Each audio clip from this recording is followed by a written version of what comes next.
Will the city recorder please call the roll? Councillor Duggar. Councillor Hartmeyer-Prigg. Here. Councillor Hassan. Here. Councillor Kimmy. Here. Councillor Teeter. Here. Councillor Tivnon. Here. Mayor Beatty. Here. Okay, as a reminder, this is a special session of the city council, so we're not taking public comment this evening.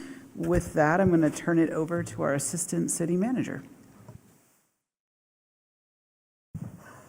I'm just going to turn it over to the city manager. Whatever, I'll answer to either. All right, good evening. I'm Elizabeth Coffey, and I'm the interim/assistant city manager. And I'm joined here today by Dan Weinhammer, the other assistant city manager, as well as members of our executive leadership team and some staff subject matter experts. To talk a little bit about fiscal sustainability and specifically our efforts to really evaluate our services. So I'll apologize in advance. I have some allergies this season, so you may hear me have to clear my throat or my voice kind of get a little scratchy, so bear with me. So tonight we're going to go over why service evaluation matters, so why we have chosen to do this exercise as part of our fiscal sustainability action plan. We will go over the services evaluation overview. We'll talk about some key takeaways that apply to pretty much all of the departments that we evaluated. And then we'll take some time to go over services review a little bit more in depth. So we've grouped departments together and we'll share some key takeaways that are specific to those services. We'll pause for 5 minutes after each service area for a quick 5-minute question and answer period. So if there's something that comes up for you right away, you'll have a chance to ask that. But if we run out of time in those 5 minutes before we move on to the next service, don't worry, just write your questions down and we have a question and answer period at the end.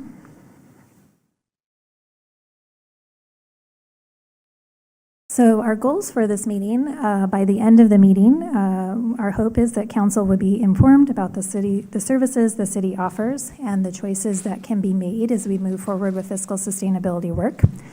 We hope that you have the opportunity to ask questions, and we'd love to hear your feedback around next steps. In terms of that feedback, we're curious if there's any topics or services that you would like to do a deeper dive into at a future council work session.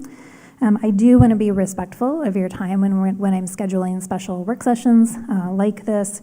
So I will be listening for consensus for at least 4 councilors that are interested in doing that deep dive into any particular topic before we move forward. So moving on to why does service evaluation matters? So I'll back up real quick just in case there's anybody listening tonight that's not aware, but council has a fiscal sustainability action plan that they've been working on for the past several years. And we recently updated that plan. And there's a number of short-term actions that we're working on that will hopefully guide us towards future financial stability. Many of them are related to revenues, but there are some related to expenses, such as the soft hiring freeze that you see here on the screen, for example, where we are being strategic about what vacant positions that we fill. And what we're talking about tonight is really service evaluation, and that is taking a close look at all of our services, what's the level of service being offered, and what would be the impact if we reduce that service further, because we've made a number of actions over the last several years to reduce our expenses and cut staff positions, as you see here on the screen. And those have had a number of impacts to date. We have reduced our proactive police bike team. We have eliminated dedicated mental health response team resource. We've reduced our community organization grants that we offer. We have reduced hours at Murray Shoals Library Branch, and we have overall slower response and project completion time due to reduced staff capacity citywide. Lots of other things that I could list. For example, code compliance lost a position, and that means we're able to be less proactive. And case closures take longer, especially during the busy summer season. And so to make additional reductions, which is something that's part of our fiscal sustainability plan, there will be impacts to the way that we deliver service and the level of service that we're able to offer. So we want council and the community to be able to better understand those impacts. So before we dive into the services evaluation itself, next slide please, we'll talk a little bit about how services are funded. And so you can see here on the screen a graph from fiscal year 25-26, all of the funds that we have in the city and in our in Bureau. And the graph is very small on the screen, and that's okay, because what I want you to take away from this slide is that we have a number of different funds here in the city, 30 plus different funds. And the funds do contain the expenses for a particular program, as well as any revenue that offsets those expenses. And you can see that we spend quite a lot of time talking about the general fund, and that makes up about a quarter of all of the funds that we have here in the city. And when we look at how services are funded, they can be funded in a couple of different ways. Funds can send money to other funds to pay for services. And as the mayor likes to say, she loves money that comes from other people. And so we do have grants that we seek to offset the cost of services. We have IGAs that can bring in revenue, and fines and fees. And then the way that services are funded depends on the service itself. So direct services are services that are charged to the fund that they reside in. And so an example of this would be our police services.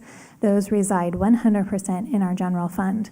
The expenses that they take up are in our general fund, and then the revenue that they help generate also goes into our general fund. We also have what we call cost allocated services, and those are services where the cost is divided between the funds that use the service.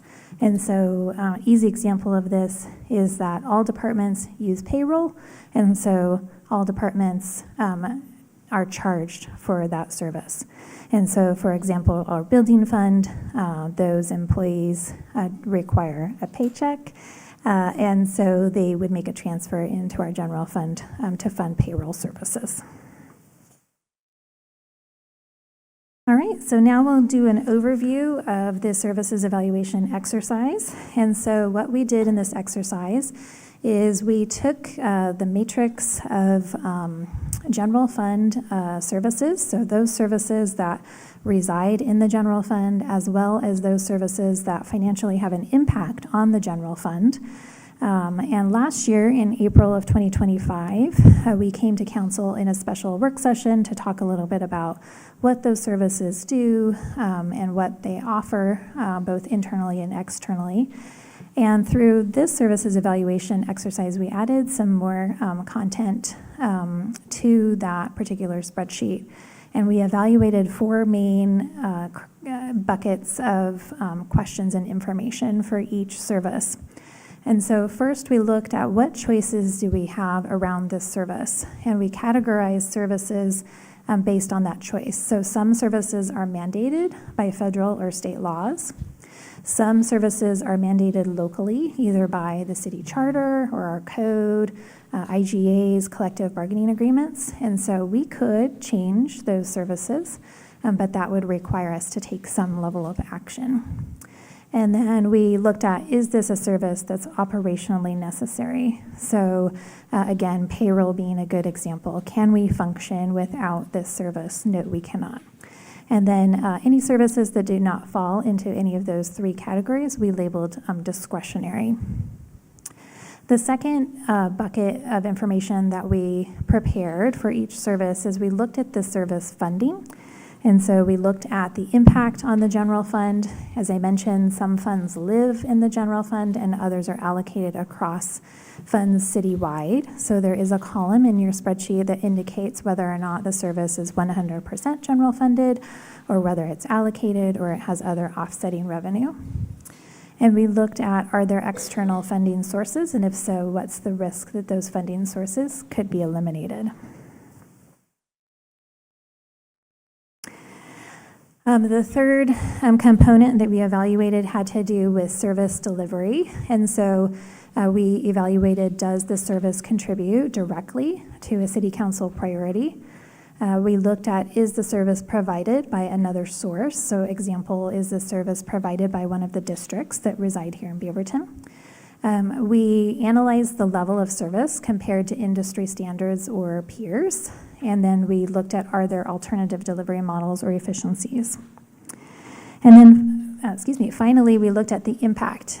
Does this investment provide improved efficiency? Who are the recipients of this service?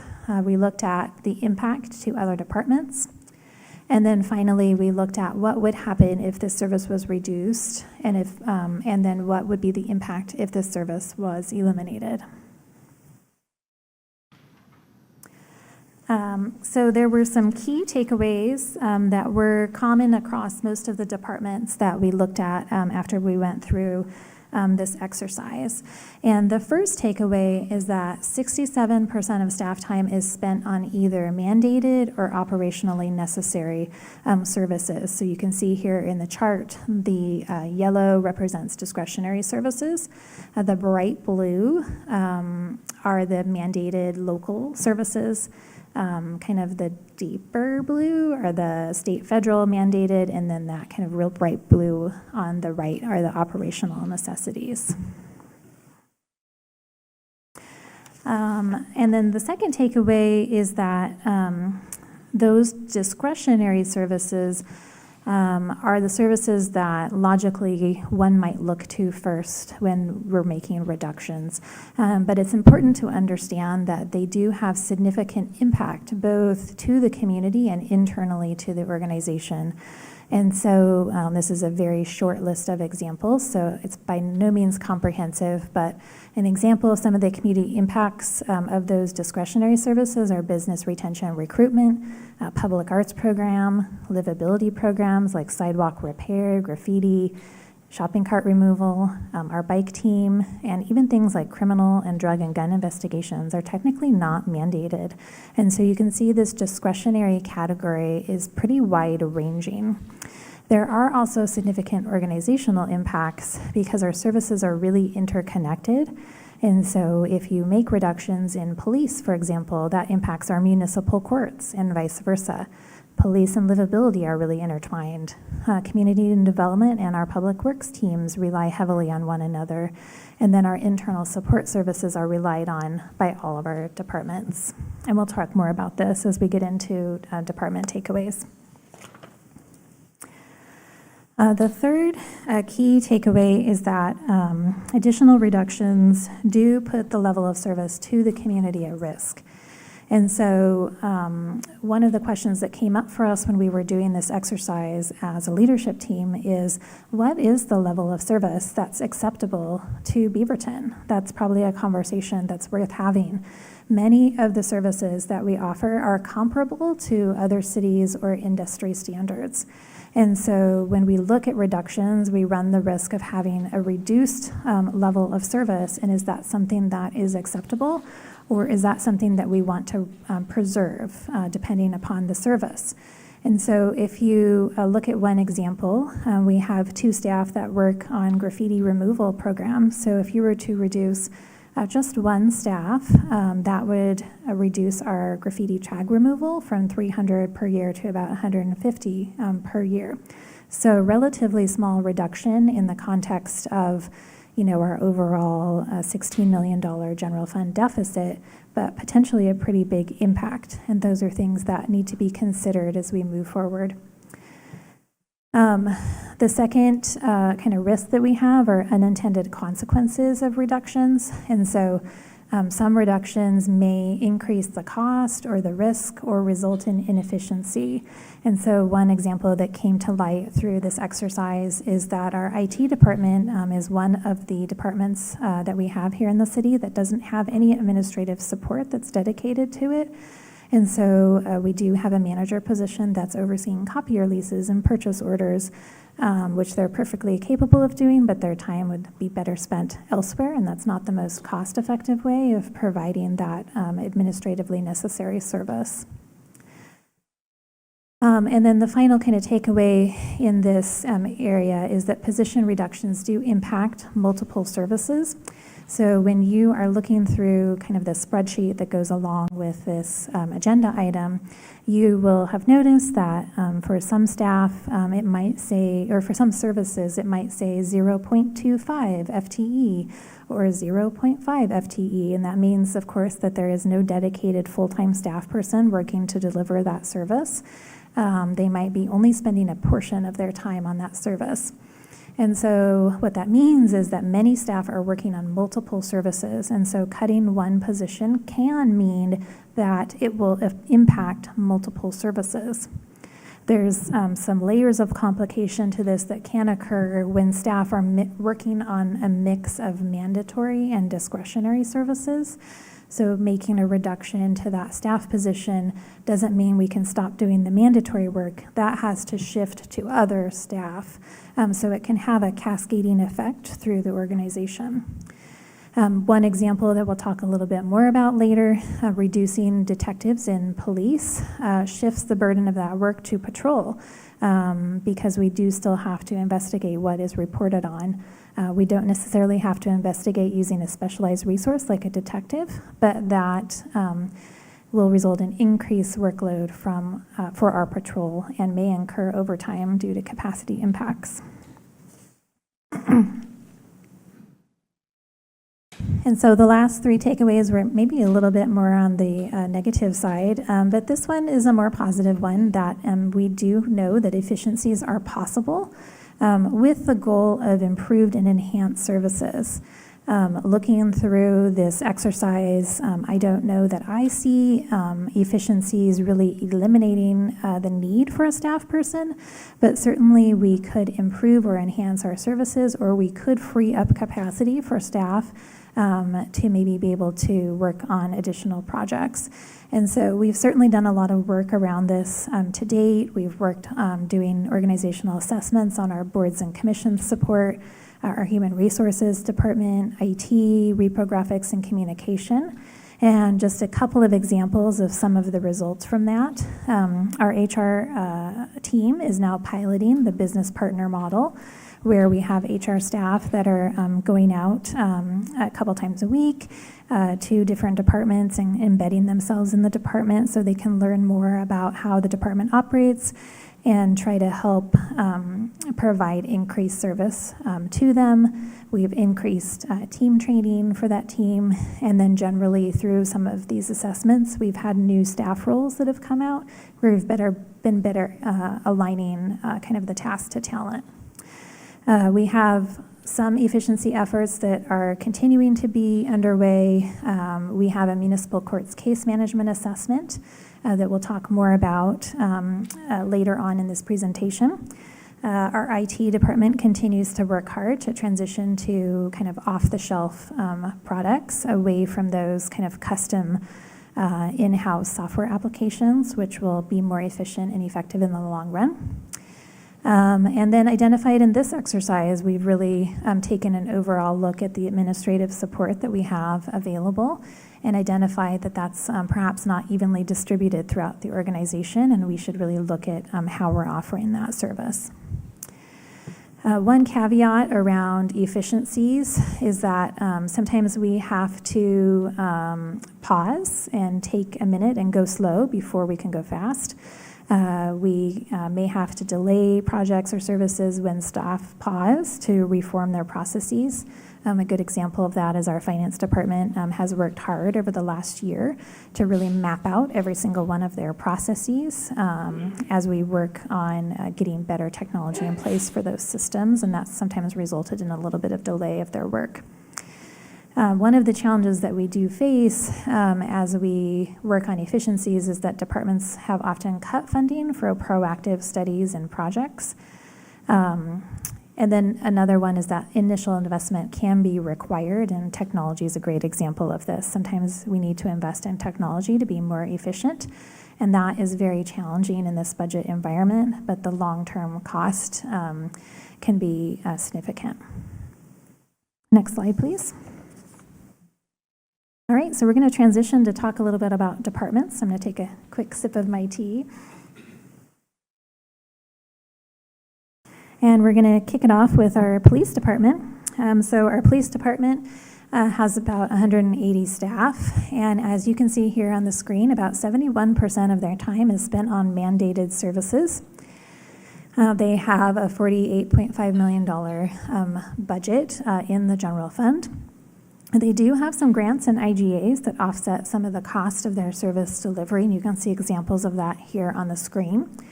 And then together with the municipal court, they do help generate some revenue around photo radar fines, and we'll talk a little bit more about that in just a minute, as well as alarm permit fees. So that's just an overview of kind of where our police department is at. And then some key takeaways for our police department. As I noted on the previous slide, most of the department's resources are spent on mandated services. You can see a portion are in the federal and state area, records, training, professional standards, and then the local area as well, patrol, emergency management, et cetera.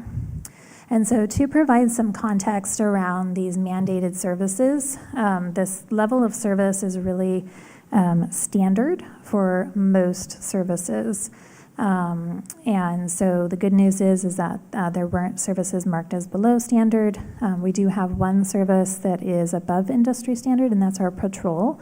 And so if you look nationally, we have better response times than the national average.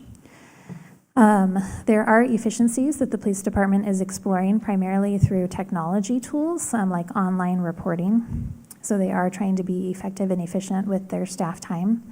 And then the impact of this service is extremely important. It's a really significant impact on the overall livability of the community. And then their work is really interconnected. And so reductions to discretionary services really do impact those mandatory services. And so I mentioned before, we have detectives that technically are discretionary services, and they investigate crimes that our patrol officers who are providing a mandatory service report on.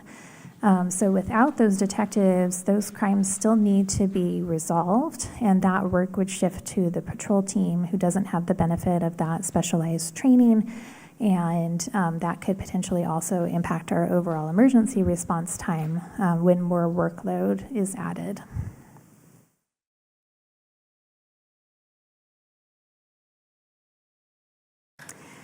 So the second takeaway is that discretionary services offered by our police department really are subject to high community demand and are considered typically part of a modern full-service police department. And so a couple of examples of some services that qualify as discretionary under this exercise, our criminal investigations division. They handle an average of 450 serious person and property crimes per year, 17% of which involve children. Our bike team, which does proactive patrols around downtown and connects houseless individuals and others with resources, has made 200 plus contacts in the last year. The police department also does a fair amount of community engagement, which is really considered a necessity for a modern police department. They provide safety and connection at farmers markets, night markets, and other events that are attended by thousands of residents, and provide a way for the community to connect with police officers in a more accessible setting. They also handle traffic enforcement, which has significant impacts on the safety of roads and helps reduce impaired driving. And then they have specialized resources that are only staffed by one FTE each. And so examples are violence reduction program, we have a family violence reduction program, and then victim services program. And those are pretty difficult to reduce since they're just staffed with one FTE each. And so reductions mean that we're looking at elimination or significant dialing back of that program. And then it's important to note that while only 29% of police staff time is spent on discretionary services, it's important in providing efficiencies in how we deliver service. And so that specialized training that detectives have, just to use that example again, can result in faster resolution for our criminal investigations. Those 14 detectives in our criminal investigations team handle approximately 32 cases per year, and those can take anywhere from 30 to 300 days to investigate, depending on the complexity of the case. And so reductions to that service, as an example, would increase that workload for detectives and slow resolution, or elimination, as we mentioned, would shift it to our patrol. And then another efficiency is that proactive policing approach is able to put out those little fires before they become larger issues, and our bike team is a great example of that.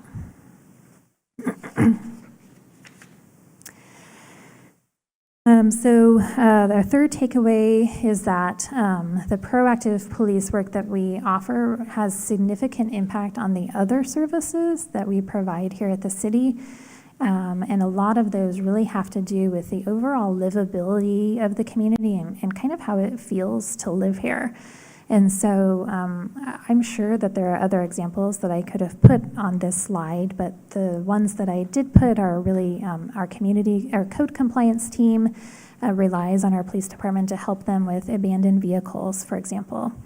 Our homeless outreach team certainly relies on our police department to be partners in problem solving and having a coordinated response.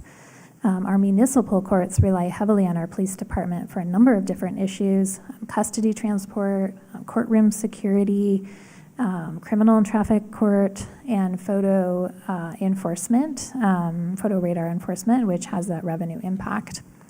Our graffiti removal team relies on police to identify known taggers. Our events team relies on these services to create traffic plans and provide safety and security for their events.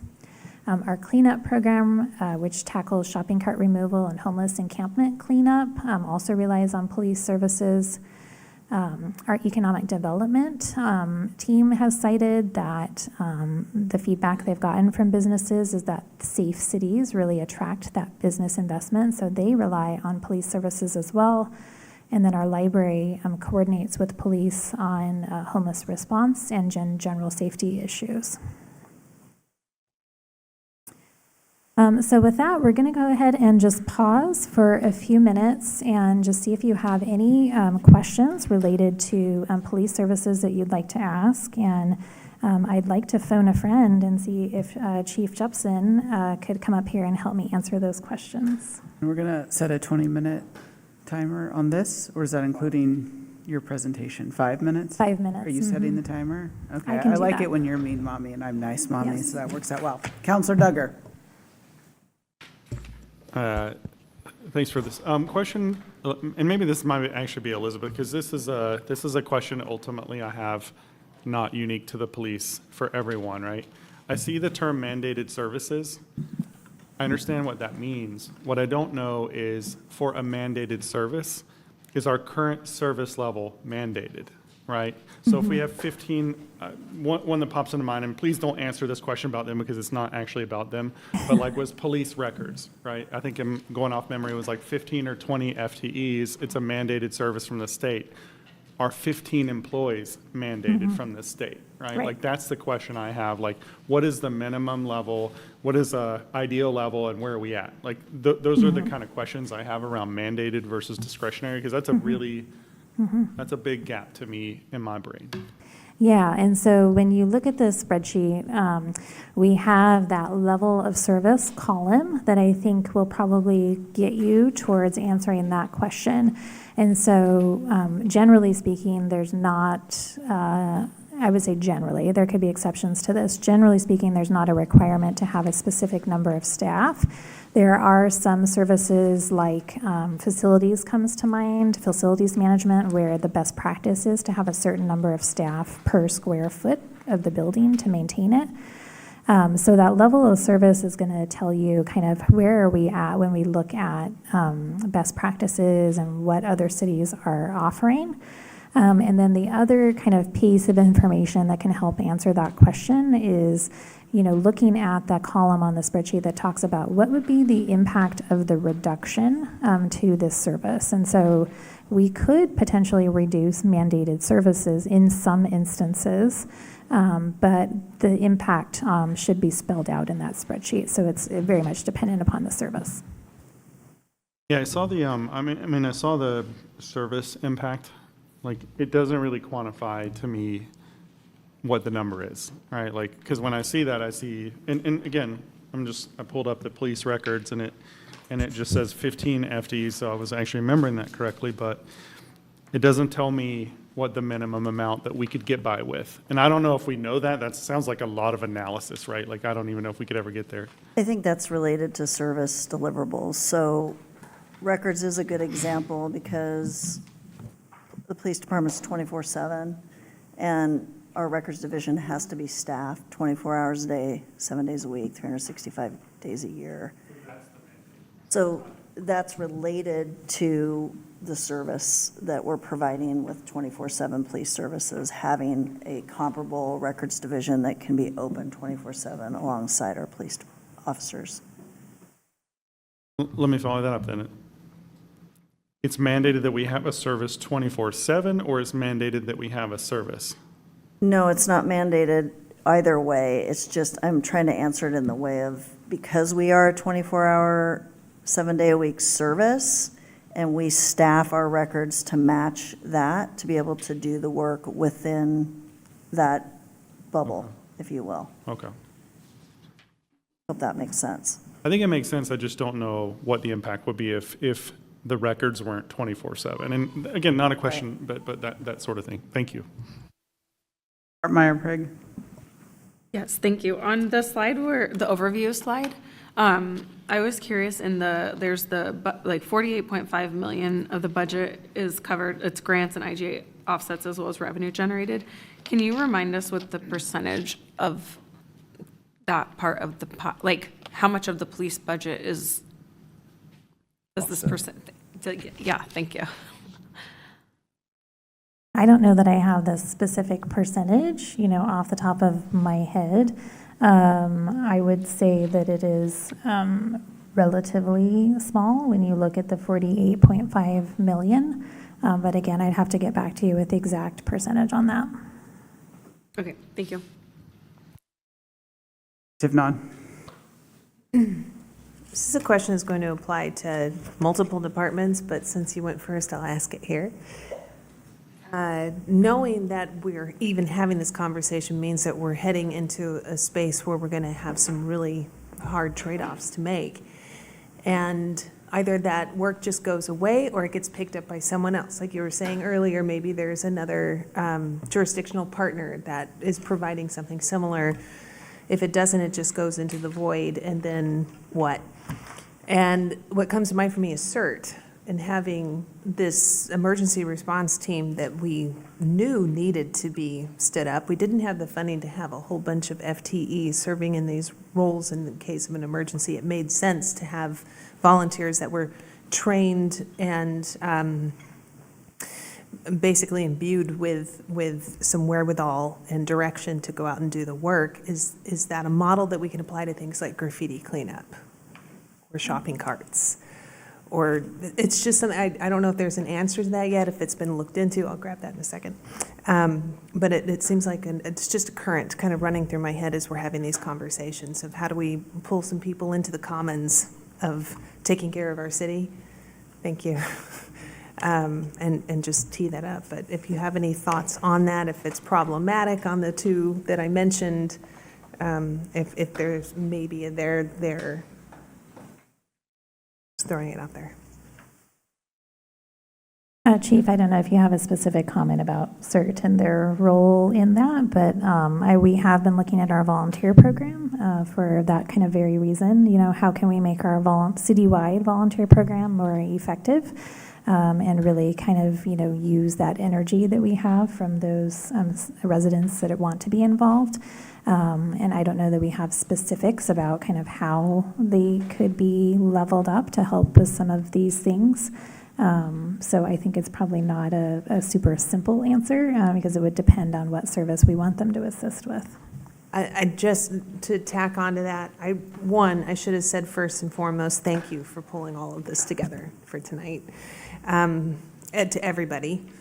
And maybe that's something that there could just be a running list part of the continuing analysis of what are the types of things that are a little bit lighter of a lift, that don't need specialized training, that just need all hands on deck. I'm sure there's people in the community that would love to help, maybe starting with our boards and commissions. And Councillor Tivnon will be asking people to do that. So, Councillor Husson. Yeah, I actually, to sort of, I mean, I'm like, I have my own questions and then I have what I'm hearing.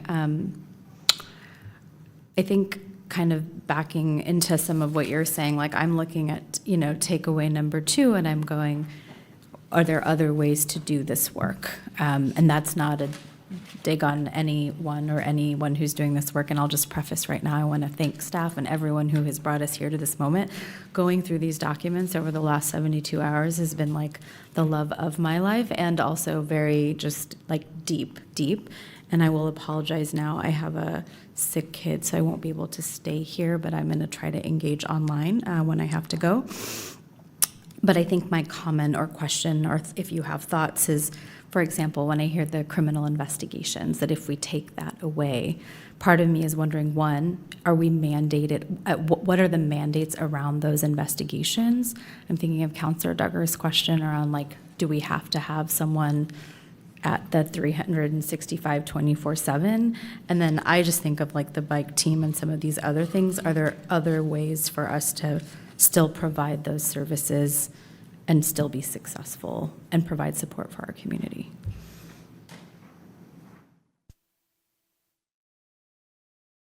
I'll try to answer that. Well, some of the things that you see on the list from takeaway 2, I would say no, you can't, because they're sworn, trained police officers that do the functions that you're talking about as it relates to criminal investigation. And in order to do that work, you actually have to be a certified police officer. So I would say no to that. I do sense that there's opportunities always to look at what we would call alternative response models. But you're really just trading one resource for another, and it's still at the expense of the city. So it's just really how you want to tailor that resource. And so most of the examples on that slide are related to sworn certified police officers. I hope that answered that. It does, and I don't want to do this in this deep dive, so maybe this is a later deep dive, but like when we're doing investigations, like what are the levels of crime that need to be investigated versus don't? And we just got the 5 minutes, so go ahead. I think that's one of those questions that can be very hard to answer, because there's so many investigations our detectives work that are mandated, especially child-related cases. So it's hard to kind of untangle that. Okay. I think I would just say, like, this is one I would like to deep dive into the future, not because I am critical, but I want to learn more as someone who's going to be a steward of tax dollars. So thank you. I'll wrap up this section so we can move on. I think one of the things I'm interested in is us comparable to Gresham and Hillsborough as we're going into this conversation.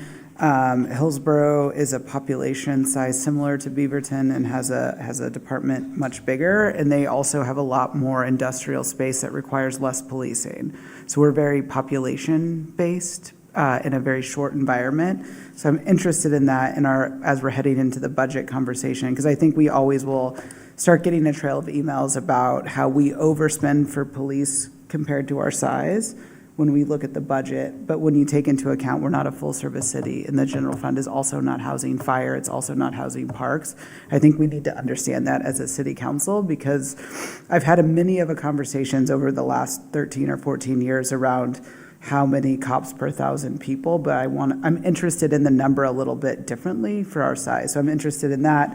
I think when crime and what level needs to be investigated. I would be interested in what the state mandate. I mean, you guys have investigated crimes that have been committed against me as an elected official, other elected officials on this board. I'm sure that's not mandatory or a level of service. And so we are a number in this as well, as these crimes are highly specific. So I would be interested in the kinds of crime they're doing as well for our future conversation. But thank you for joining us this evening, and I will turn it back over to the city manager. All right. Thank you, Chief and Deputy Chief. We may call you up again at the end for more questions, but appreciate it. So we'll move on to our municipal court overview for the next slide, please. So our municipal court has 22.8 staff. Similar to police, they spend 71% of their time on mandated services. They have a $6.6 million program budget, and they bring in, they have grants that fund their services, and then they also generate revenue. And so if you look at the revenue they generate in the grants, they have a general fund impact of about $1.9 million after those offsetting revenue is applied. When we look at revenue generated for photo enforcement fees, we budgeted for $1.4 million this fiscal year, and we're estimating our actuals to come in about $2.2 million. So we're bringing in significantly more fines than we had anticipated. We do have new revenue to come. We have a new photo enforcement camera scheduled for TV Highway in this spring of 2026, and we'll talk a little bit more about that at a later slide. So there are 3 key takeaways for our municipal court that we teased out through this exercise. And the first is that our municipal court really impacts public safety by reducing repeat offenses. And so reducing recidivism, which is a criminal justice term for the rate that individuals reoffend, is a key goal for the court. And they do that by educating participants and addressing the underlying root causes that lead to those offenses to support long-term behavior change and an increase in public safety.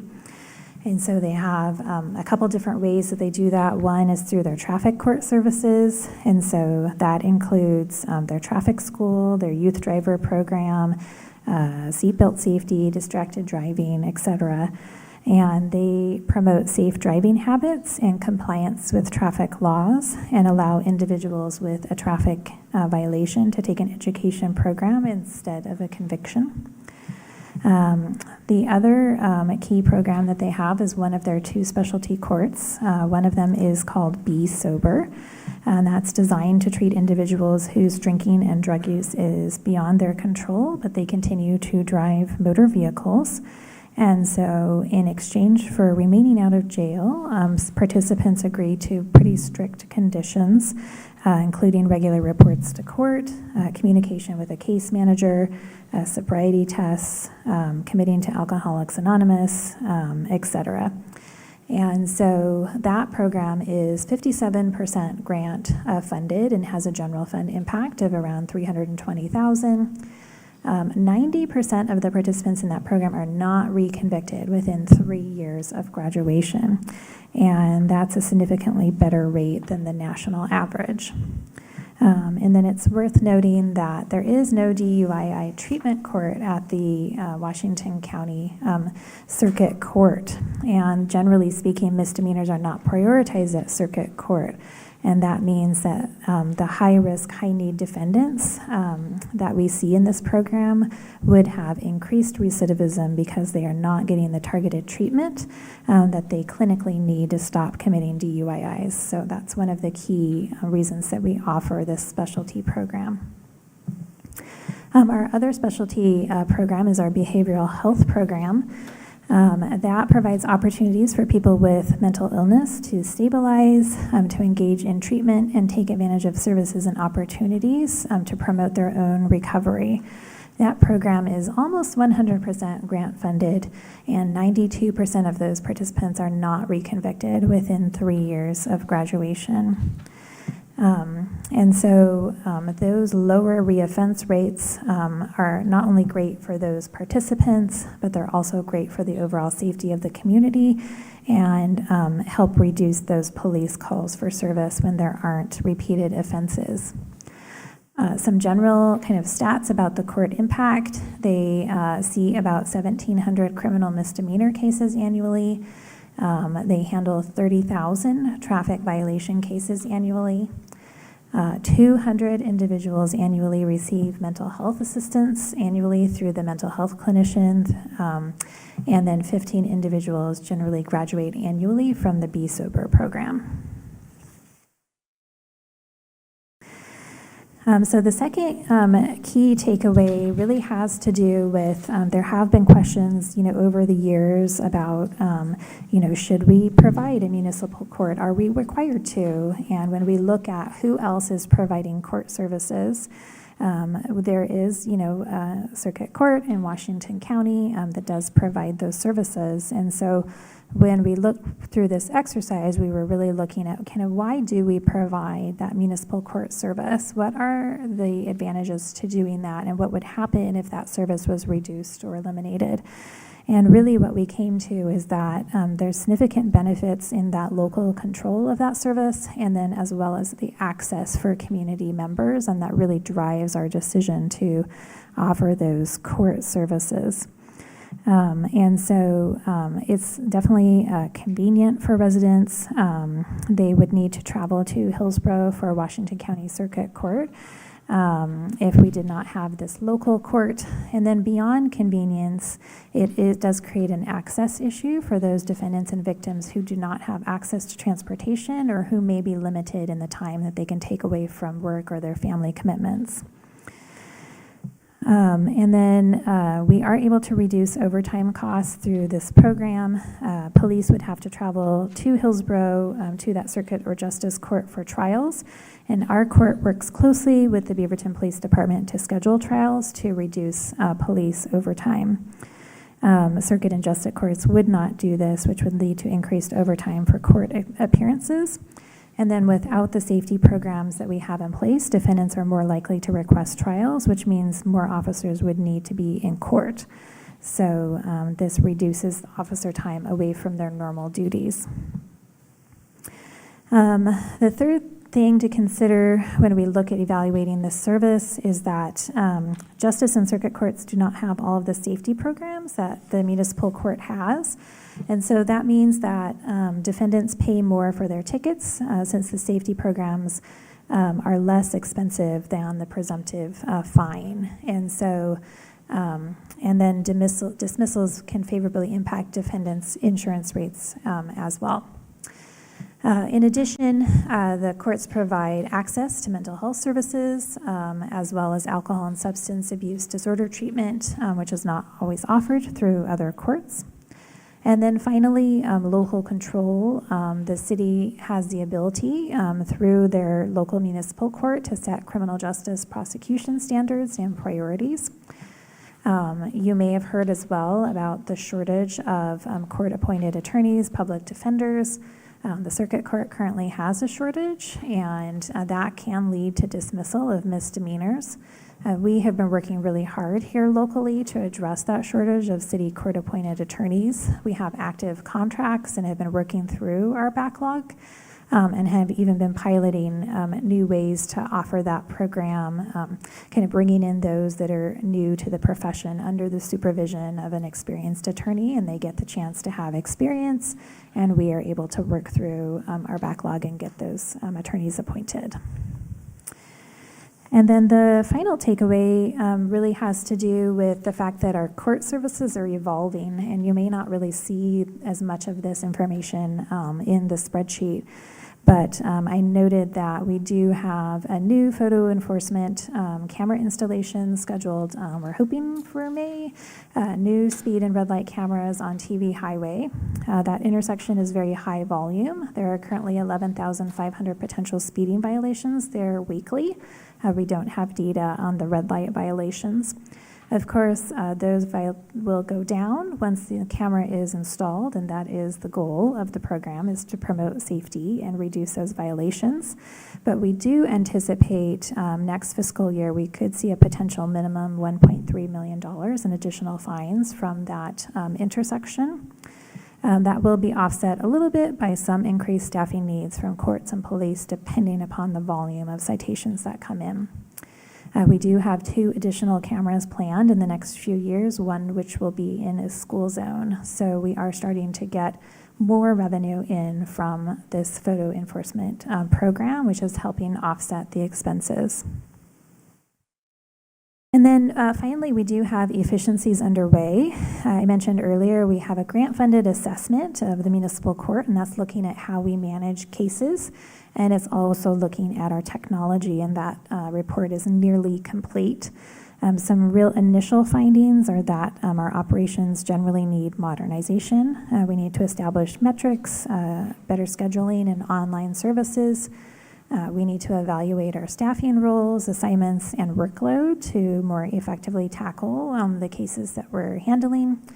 The report also suggests that we explore additional diversion or restorative justice programs, and we are working with the Center for Mediation and Dialogue and City Attorney's Office on a grant-funded program that is exploring how we might be able to work on that to increase victim and community satisfaction, promote meaningful accountability for defendants, and reduce recidivism through best practice principles.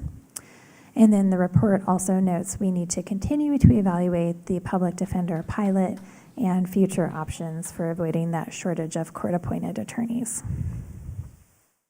With that, I'm going to pause to see if there's any questions about the municipal court. And again, we've got about 5 minutes scheduled for that before we transition. And I would ask that our court administrator, Katrina, and our judge, Judge Britton, come up to help me answer questions. Yeah, well, your time can't start till they sit down.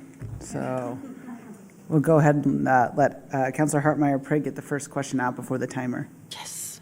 Okay, I was curious how much the new cameras cost, and can we expedite the purchase and installation of them faster than in the next few years? That might be a chief question. That would be a police since they implement the photo radar program. Hey, chief. Okay, my question was, how much do the new cameras cost?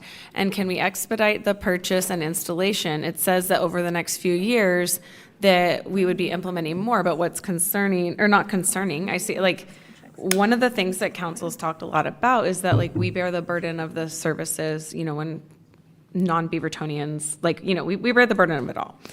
Well, the red light cameras, if you're speeding or you run a red light, like it doesn't care where you live, it's that you drove through our town, right? So I guess I'm curious, like, seeing like how effective this is, and we heard about like the incredibly efficient staff the other night, right, of how we handle this. So I'm like just curious about that program. Like, it seems like it's very effective at deterring, but also like there is a revenue impact there.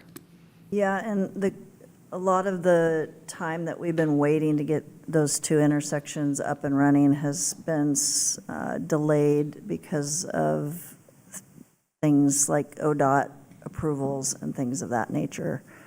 So we're supposed to be going live with that last intersection like in the next month. Okay, that's the one here that's coming up soon, but it does say we have more planned in the next few years. So I'm just asking can we do that faster? Is there opportunity for that? We can answer the question later. I just see an opportunity. Yeah, the vendor absolutely knows that that's our desire and will work with us to get that going. I think we're trying to step into it because of the volume of work that it will create and the capacity that we would have on the other side of it. And we have to be able to figure out what that's actually going to look like. So, yeah. I'll tap onto that because I'm old enough to remember all of the vans that we used to have and the revenue tanking because the quality of the vendor we chose and 50% of the tickets that were being shot were not legible. And I'll also remind the council that the GR team, it took us 2 cycles in the legislature to get the mid-block cameras allowed for us to do this. And so this has been quite an all-team effort to get it. So I just want to echo Counselor Hartmeyer-Priggs, because this is a great example of the revenue is going to be shown in the courts, but there's going to be some absorption in the police department. When we had the vans, we used to have members sitting in them that came out of their budget but was awarded to you, the court side. So I think sometimes it's easy, the police don't see the revenue, so they're not as motivated as they might be if the revenue was turned to them. And so maybe we need to incentivize a little bit that some of the revenue is captured in the police budget and the courts to be able to move this along, because there is a workload that comes from both sides. But it wasn't that long ago in history that the courts were a revenue generator.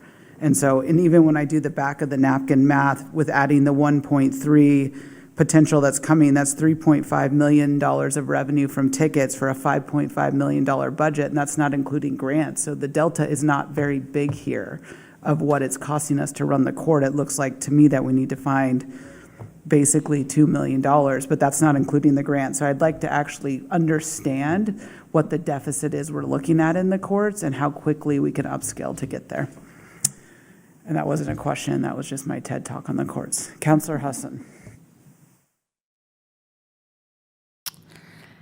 If you could share with me examples of the different types of misdemeanors and traffic violations that come through our court for the public, that would be fabulous. Counselor Hassan, I would say the most common traffic citation would be speeding and failure to obey a traffic control device. So running red lights or turning without coming to a complete stop by far is the most common. On the criminal side, theft in the second degree is our number one, and driving under the influence of intoxicants, and then criminal trespass and thefts in the third degree, I'd say. Probably would be the top 5 just off the top of my head. So what we call livability crimes. Okay. And I know that Elizabeth shared kind of like the overlap and some thoughts. I would love to hear your perspective, because I do hear from folks who talk about the duplication of courts, and I don't know that I agree. I would just love to hear your perspective for the record. I would absolutely say that there would be a decline in access to justice if this goes away. Individuals often, particularly on the criminal cases, do not have access to transportation. They do not have funds to get to Hillsborough. There are no embedded clinicians at the courthouse. There's no treatment programs to address root cause issues. And I think that the repeat arrest, release from jail, rearrested cycle that we're trying to address with our treatment programs and just our criminal court overall is really going to be profound. And then on the violation side of things, my understanding is most circuit courts don't have things like the traffic school, the safety school. They just, they have other more serious cases that they need to prioritize, and it really is just you go, you pay your fine, and you're done. And so I think when we talk about public safety and what are the best ways to address public safety, we're in a much better position to implement the programs than these alternatives. Thank you. Counselor Duggar. Am I remembering it correctly that one of perhaps the biggest expenditure in the materials and services is the public defender's service that we're purchasing? Is that correct? I don't have it in front of me. I think for our material and services portion, that is definitely one of the biggest. And what's the next step on the pilot, right? Like, we were told that was going to save money, so help us understand the context of what that number will be and when it will be. So I think you're referring to the in-house public defender program that, that we initially had budgeted. We did not actually implement that program due to budget concerns. So there will be an investment that's required in the initial couple of years if we were to implement that program, and we would likely need to continue with some of the contract work that we're doing while we evaluate how we handle that initially. And so we have tabled that program for now. It has been identified as something we need to continue looking into as part of the assessment, but that's not currently in the budget. And so The biggest expenditure in the budget of the court is really the staff, which is going to be the same for kind of each department that you see. And we do have staff working on multiple programs in the court, so it's a little bit difficult to kind of pull out. They don't have a lot of materials and services in their budget. It's really probably that court-appointed attorney contract that is that largest bucket. Yeah, I pulled up the 2018, because that was my first year on Budget Committee way before council, and it's gone up, but it hasn't gone up as much as you would think since then. Not nearly as much as personnel services, so thank you. I do want to do a quick time check. That's been about 5 minutes. I have heard we're having some technical difficulties, but I'm hearing that we're okay to maybe continue from our city recorder team, or do you need us to pause?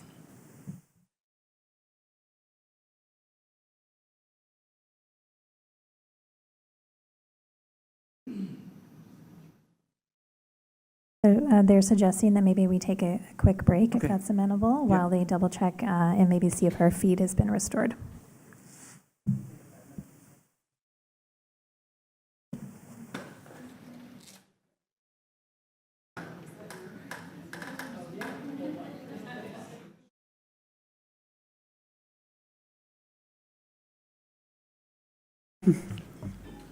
So I'm actually going to turn it over to my colleague and switch it up a little bit. So I'm going to turn it to Dan.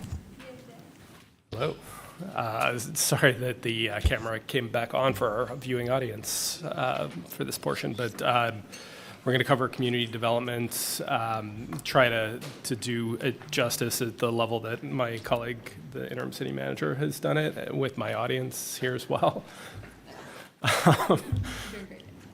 Okay, thank you. We're just not used to you talking, so this is quite a surprise to us. Please, Got it. go on. Okay. We're just trying to make you uncomfortable. Appreciate it. All of it. So community development is actually split across a number of funding sources. So the portion that you see on the slide is the total staff, the 57 3/4, more or less, total staff that is actually general fund, but there are additional folks who are supported by building, by bureau, and other funds. Overall, a $13.5 million general fund budget, but obviously, like I said, there are more staff and other funds. We'll just say as well that community development has been reduced in the last 3 years, probably about 15 to 18% overall in terms of staffing. And that had been semi-intentional, I suppose. You can go to the next slide. In the sense that some projects had ended, that we were also looking at right-sizing staffing levels and essentially addressing some of the council priorities that were still underway.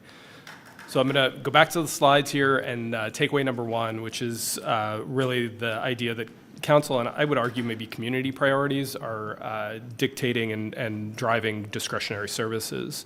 So the discretionary service examples, things like sidewalk repair grants, which are something that our code compliance group helps with. Those are oversubscribed every year and very popular. As I think you know, the sidewalks are the responsibility of the abutting property owner to maintain and replace. Graffiti removal casework, so that's something that code compliance also does, that then works with public works across the aisle, as it were, across essentially as far as replacement of removal of the graffiti. The building business license renewal is something that code also assists other departments. So this is a finance function that code is out and about. They're able to knock on doors and follow up on businesses that have not renewed their business license. So it's an expansion of service for the finance department where we wouldn't or don't hire additional staff to go out and do that function.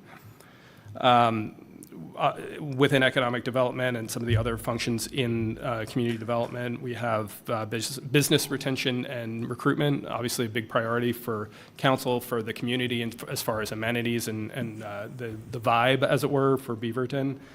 Affordable housing program support. Arts program was recently moved into community development over the last couple of years. And so the arts and events coordination is something that is discretionary, but very important to the community. As you can see in our impact, the 1,700 folks who annually attend 10 Tiny Dances, which is just one of our annual events that the city puts on. Other impacts that are felt or seen from the discretionary services are the arts at the Reeser and along the public arts across the downtown, across the community as well. Essentially contact with businesses, so things that aren't seen but are felt, I think, in the sense that Mike and his team, Bill Berg and Jose, they go out and talk to businesses all the time. They're working on projects, working in support of our business community, and with their ear to the ground, trying to understand ways that we can help, what other programs we might be able to assist them with, and how to connect them with one another and with other support. And finally, one of the things that ACTEV has also worked on is childcare for businesses, sort of that idea of filling in gaps that helps to retain and support businesses and the business community, the climate that we have, making sure that folks can have their children taken care of during the day and sort of have one less barrier to going to work and to being able to thrive in our community. One of the things I think to also mention, as we've been in reduction mode, like I mentioned, are some of the things that, are discretionary that are maybe shrinking and or are becoming harder to fill. So things that we come into challenge with was already mentioned by Elizabeth, the code compliance, losing an employee. There's fewer of them, and we've had to shift to be more reactive rather than proactive in doing code compliance cases. And that's felt, I think, when you get emails, letters, calls from folks who are concerned with a neighbor and or with the look and feel of something in the community. There are safety issues, whether it's sidewalk or trees or things of that nature that code compliance is working on that are impediments to getting around our community and or detractors to our community. And so when we lose staff, we lose capacity on those kinds of things. We can go to the next slide. Other takeaways, combine 2 and 3 on one slide here to be efficient. So we've got really the idea of right-sizing our revenues. These services do generate revenue. We have mandated services that we provide through current planning and through a lot of the site development, other things that we do to make sure that the community is safe.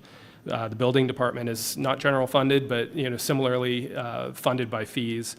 Those are things that we have the ability to adjust, but the community feels when we do that, and we tend to have some pushback from time to time when we're trying to balance the building new housing or making the community affordable and still being able to perform the services that are safety-oriented services, regulatory services. I think the second point here, the third point overall, that there are operational ripple effects, like was mentioned for the previous 2 services we spoke about, that within community development, there's a huge connection, especially lately over the last maybe 5 years, with Infor being a permitting system that was being set up and then trying to make sure that it's working, right? Any new system, any new computer system, you're gonna have to right size and do continual evaluation of those systems, so you're working closely with ITS. Everything these days, whether it's code or community development related or arguably, it feels like many other services, the systems are geographic based, so GIS services is super important and a big partner for community development, for public works. Public Works itself is obviously a big partner when it comes to inspection, to coordination, and making sure that the projects that are proposed by community members are being done effectively and that there's oversight of some of the larger projects that are maybe being done by larger developers, some of the infrastructure projects and things like that. City attorney, we can't do anything without the city attorney. That's why he's sitting next to me. And, I think that that's a key piece for community development and some of the bigger deals that we do, right? We've got big contracts and a lot of the ongoing influence from the state, a lot of complex regulatory schemes to understand, to maybe push back against. And there is a need to continually work on those kinds of items with the city attorney. We also try to get to writing code from time to time when we have capacity, and so the ability to work on code with the attorney's office to essentially work through any deals on acquisition, which does come to Bureau from time to time, occasionally to council, but generally to Bureau these days. Those are deals we're working through the attorneys as well. And finally, police for the parking compliance in particular. That is something that we work on from the code perspective often. That's a frequent issue in neighborhoods and something where we partner with them to remove vehicles when that's been cited by code compliance officers. So the annual impact, a lot of good statistics. I'm going to let you read those and maybe speak a little bit off the slide. Just about some of the general complexity, I suppose, of the work. We're being squeezed in general when it comes to state mandates, as I said before. So our current planning becomes is generally maybe reactive in the sense of like knowing what is coming forward from a developer, being able to dialogue and discuss to try to get a better project or product. Long-range planning, though, those projects are a lot of what I spoke about in the first takeaway, I think, those discretionary items that really are the quote-unquote sexy things that we'd like to get to and like to do more of, and they have a huge impact on our community. We're not as able to get to them. What the planning team often does is try to have staff do both current planning and long-range planning, so you're not maybe pigeonholed in one, and you get a growth across your career or preparing you for other options in your career, perhaps. But in doing that, we have less time because of state mandate, because of fewer staff to do these long-range projects and give them the service that they actually need. So it's a drag, right? Unfortunately, we're not able to do the things that maybe are more impactful long-range and long-term for the community. I think the other thing is, thinking about the development division, which is often associated with Bureau. There's still a lot of oversight of some of the assets that we have, trying to provide, that we were using the general fund in the past to provide grants to building improvements, trying to make sure that we were thinking consciously about the downtown building stock and making sure that it was as good as it could possibly be. And we've lost that capacity through some budget reductions. And so thinking about things that are valuable and that could be impactful to the long-term health of the downtown. It's unfortunate that, as things get squeezed out, as we really do narrow to what is most impactful and what we can afford to do, we're losing some of that flexibility. I think I'm going to leave it there. I'm assuming I might be at my timekeeper. But if there are questions, I think that is the moment. And maybe Andy, if you want to come up. Councilor Hartmeyer-Brigg.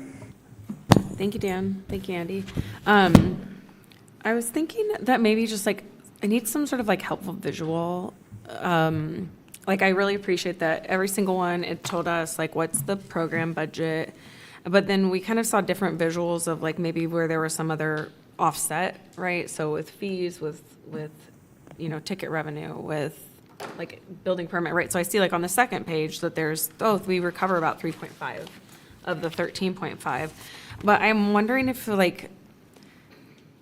I'm trying to kind of do some math that I'm having a hard time doing, but it's kind of making me think of the question that you were asking, Mayor, about there's the baseline cost of all these services. There's these different revenue buckets that are kind of helping offset it, and almost what is that gap there to help us really understand. I think this one, I had to come back to takeaway number 1 where it says council priorities drive discretionary services in this space.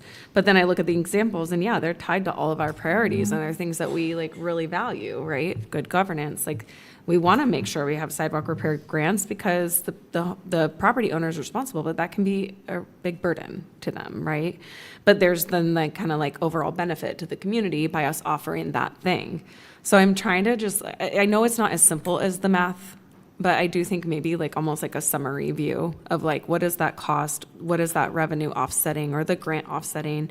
So we can almost kind of see that, like, I think it would help me understand what are we actually working with in this particular space? And so I guess that's kind of a general question, but I kind of felt it more when I got to this one. Are you saying the specific projects kind of thing versus, or specific areas, or The just area. overall? So like in CDD, if we have this 13.5 million and we recover 3.5 from fees, or, you know, whatever it is. And so in that case, like the difference between like whatever the revenue is, and that is then the policy decision, right? Where we're saying, hey, that investment in that thing, right, is what we're saying as a council, our budget dollars should go to, because this brings so much other value, right? This brings so much value, so much community benefit, right? So more just like trying to have an understanding of like, there are kind of different buckets of money that may help in different of these funds. What's the kind of gap, I guess, that we have, right? And it's not because we have to make it up. It's more of just like, I guess for me, it's almost a little bit of true cost, maybe, right? I want to add on to what you're saying, because I think the council directive has been really clear. It's cost recovery, and I think CDD has the most opportunity of any division we have to help us with cost recovery. I think about E-zones, which are a very effective tool. I visit them, I voted for them. For us, our E-zones work really well. I tell people that all the time. They create living wage jobs compared to cities around us, but does the ramp up need to be 10 years? If I can think about Veneer would have invested in they would have invested likely without the E-zone. It was a great tool, but like, do they need a 10-year abatement? When we brought in the Peter Corps, that property, it was different when we brought them in. They were coming into the city. We gave them a 10-year abatement on property taxes. But we're talking about the general fund, which is every Beaverton resident is paying into the fund. They're not getting equalized services out of this area. And so I think what the council's directive has been is like move towards cost recovery. When we saw the fee study, we know we're not charging full fees yet. And so it's hard for us to make business decision when I feel like the council has given direction, has been clear about what our values are vis-a-vis the values behind us. And so this division having that big of a gap between fees brought in, because it is a service agency, and how much is left, like, help us out with a plan of how you're going to get there. I mean, parking's a great example of that. We talked about cost recovery in the permits, and we still haven't seen it. And so how much is being subsidized to run CDD when a large majority economic development is not a core service? It's a necessary service. I talk about it all the time. It's not a mandated service. And so when we're going to be asked to make very hard decisions in 6 weeks from now, and the council's already given direction on cost recovery, and we've already talked about this, it's just a challenging position. So I think to Councilor Hartmeyer-Prigg's questions in the court, it's very obvious for us to see the gap difference between what revenue is coming in and what's coming out. It's harder for us here because it's so layered, and I think we need a more in-depth look at this in particular. Councilor Duggar? Yeah, in general, how are the FTE estimates calculated? Is that just a best guesstimate? Yeah, I think they were pretty rough based on, information that folks had. I mean, I'm not sure if there was a more scientific approach. I mean, I think.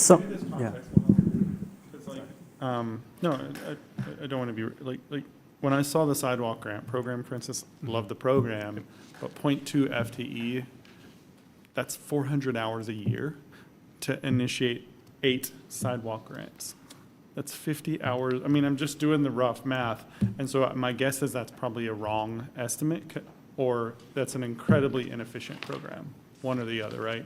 My guess is it's just a bad estimate. I spend, a quarter of my time, a fifth of my time, but like that makes me just a little nervous about some of the other estimates, particularly when it's like cross-program.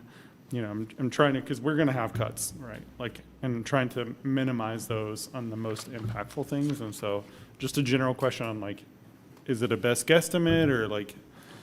I think generally we tried to have staff estimate how they spend their time. I think if we went into more depth, which, would be a couple of years down the line, I would think, as we evolve this program or this approach, we might use different data. But at this point, it was, kind of that estimate of how do you spend your time. So how do you maybe allocate it. view them as accurate but not precise. Yeah. Is that, Yeah, I think that a what you general guys advise? approximation. But okay, I think there's arguably more to some of the sidewalk Sure. programs as well, right? Like, Of course. just there's time spent on each one that kind of does or can drag out because they are essentially contracting back and forth with the replacement and the actual doing the construction there. But Yeah, sure. each one is a small construction job, so there is some hand-holding involved. Yeah, it may not be 0.2 or whatever, Yeah. right? But yeah. but, okay, thank you. All right, Counselor Kimmy's trying to get on the board. No, I told other people I'm on a liquid diet last 2 days. But, so I think we're on the I similar think he page. means medical procedure, not alcohol for everyone else listening. Yes, just H2O. When I see the numbers, discretionary 14.3, and when you said council priorities drive discretionary services, so we occupy 14.3 FTEs of CDD? I wouldn't say it's exactly a one-to-one for council priorities and discretionary. I think it's what has been the pattern for much longer than the last few years, I would say for the last decade maybe, is essentially trying to be as responsive to what Right. is, opined from the dais and create a program or create, something that can implement that. And so there's a good amount of those Right. programs there, but it's not exactly all of them. So, and then, can you explain to me what average time spent on each discretionary service is 0.5 of a position? I really I don't know what that really means. I mean, I think that was math, and essentially looking at it, objectively saying that there aren't, it's not like there's one person doing each one. It's Right. they're doing multiple programs. That's ideally, at least, what they're doing is we're having our staff do more than one thing. I get that. It's just, as Councilor Duggar was saying, it's 14.3 is a huge number compared, it's 25% of the entire staff doing discretionary work. That's council priority. I really don't see how that works, and most of the work is done by Public Works and some other places. So what does staff do? Just assess and tell other people what to do? I'm not sure it's quite that clean. I think that there's collaboration for some of the programs between Right. Public Works and CDD or other departments. I don't think it's quite, a directive of other people, but some of the programs, thinking about like grant programs or, sort of economic development programs, there isn't necessarily like a go out and do something per se in the sense of like constructing. It's more going out and building relationships and spending your time trying to then leverage those relationships and the information.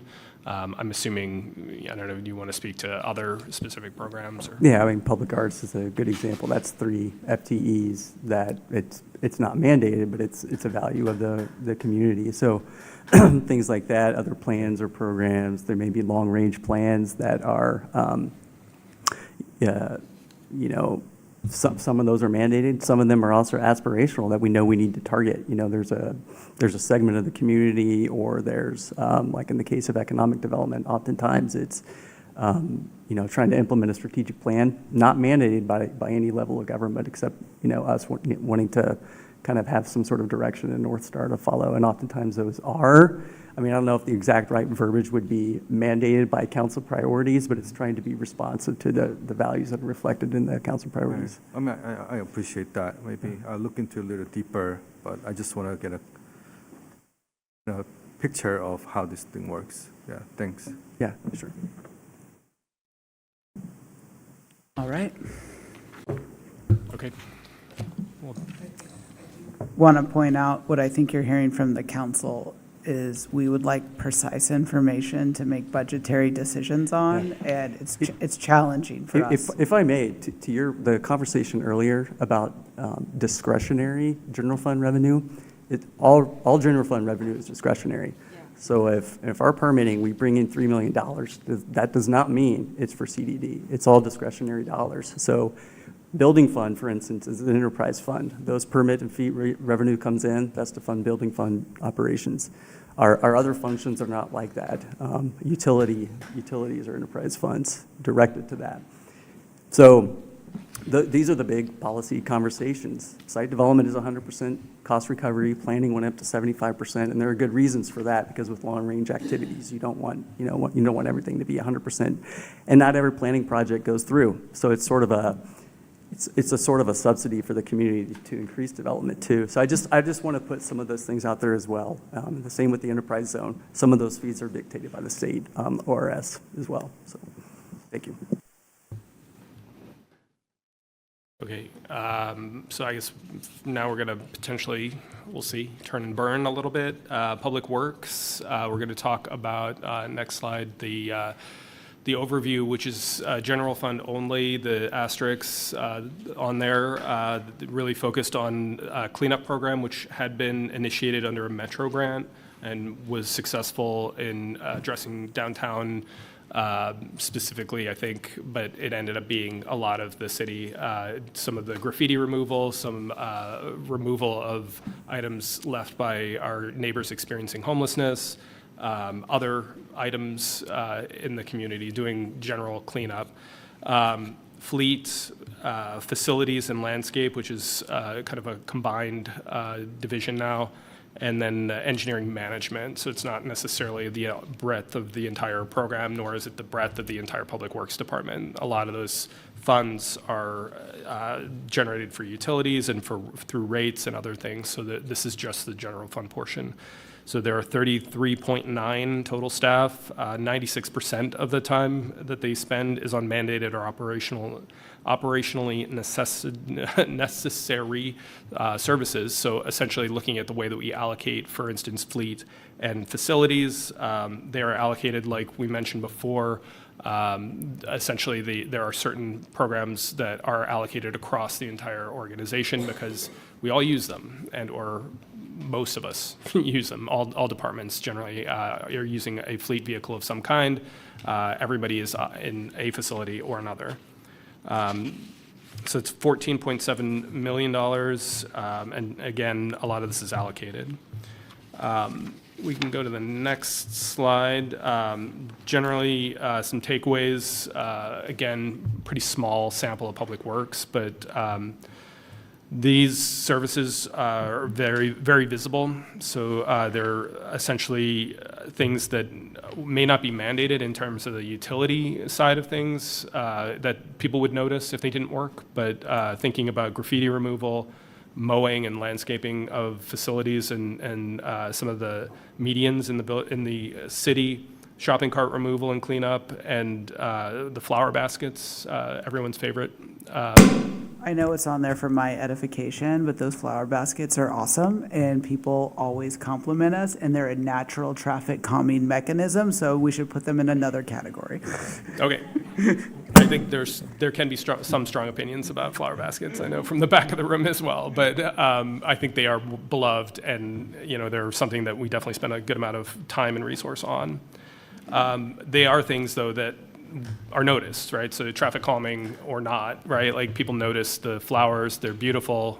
Some may have differing opinions about that, but they're beautiful and do provide an aesthetic benefit to the community, as does graffiti removal, right? So like thinking about how we collaborate with the police and with other partners in the community to create a better and more comfortable, I guess, community.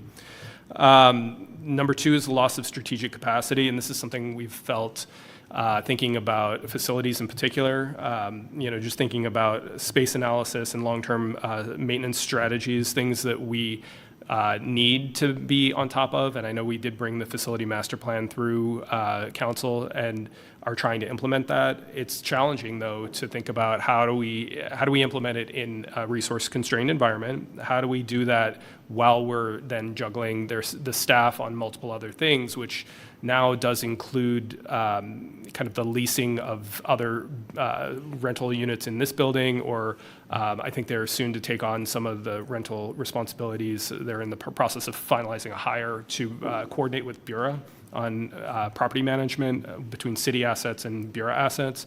It's a great efficiency and it's a great story between those two functions, but also just changes workloads and really does change the focus of intensity of the work, right? Where a lease needs to get, you work it out in the moment. You generally have an idea of how long it's going to last, but sometimes it doesn't go as long as you thought, all those kinds of things. It does result in a reactivity that we are trying to keep up and or plan for things. Roof replacements are a big fun project that are coming soon to a roof near you. This building, Beaverton building, and the Public Works operations yard are both scheduled for roof replacements here shortly. And those projects take quite a while to plan because in part, the budget cycle, we get our funding in June or July, and we are trying to plan for something that needs to be warm weather for this climate, right? And so trying to think about how do we do that. It's been a bit of a labor of love to kind of figure out how to split the approval and actually get the work done, but something that is important. And lastly, the citywide operational ripple effects. This is one where Public Works collaborates when we're thinking about the cleanup team in particular with some of the folks who are doing code compliance, with the police department, with the folks doing our homeless programs. So essentially trying to coordinate across multiple departments to make sure that we have a resource that it needs to be timely. And when we have a mess, we'd like it cleaned up, especially when it's in our downtown.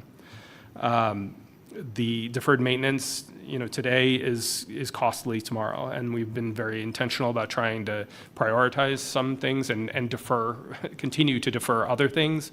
We'll say historically, for much longer than I've been with the city, but the city's not necessarily paid for the unsexy things like building maintenance and some of the infrastructure that we need. And I would say that's true of IT as well, but it's felt in this department when you think about maintaining buildings or thinking about purchasing or setting even funding aside for acquiring some of the purchase of buildings that we have in the facility master plan. It's challenging to do those things reactively because there's no land maybe for an operations yard. There's time has passed and the costs have gone up for all kinds of other things. The last part here is that there are critical services that our employees expect and should be entitled to when they come to work for us.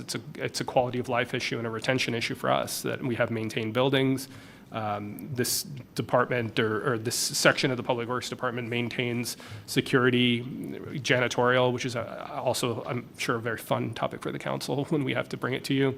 But there are other contracts that is maintained through facilities as well that create quality of life for our employees and for visitors to the buildings. The stats are there in terms of the amount of graffiti tags removed and hours spent on shopping cart removal. Kind of blown away, honestly, at the hours spent on shopping cart removal.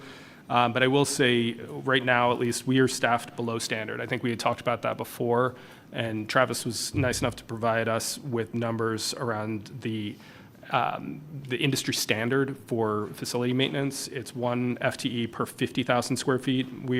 City of Beaverton standard is 1 per 75,000. And so we have our employees running well, and they work well together, but there's a lot in essentially a 50% addition to your workload, right? So it does create a slow, or can create a slow response to some issues, right? They do have to prioritize, have to react to what's in front of them in some cases, as well. Again, we talked about of deferring some bigger projects. I think that's probably enough on Public Works. I have more, but if there are questions. Jimmy? Just a quick one. On the slide, it says 33.9 total staff, but on our sheet, it's got 22.5. That's 10 people difference.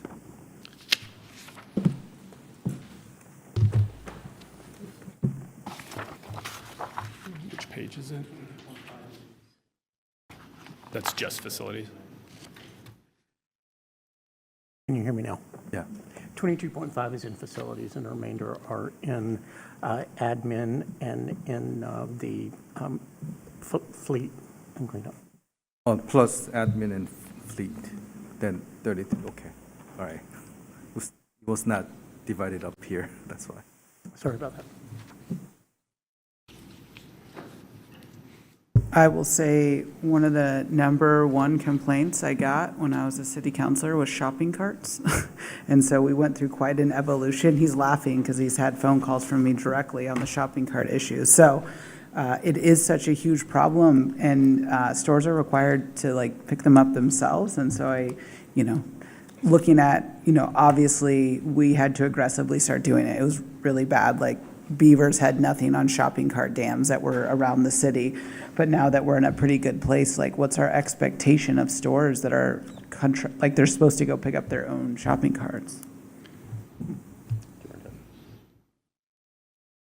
Is this, yeah, working good. No, it's a really good question, and it's something that we continue to look at and work through.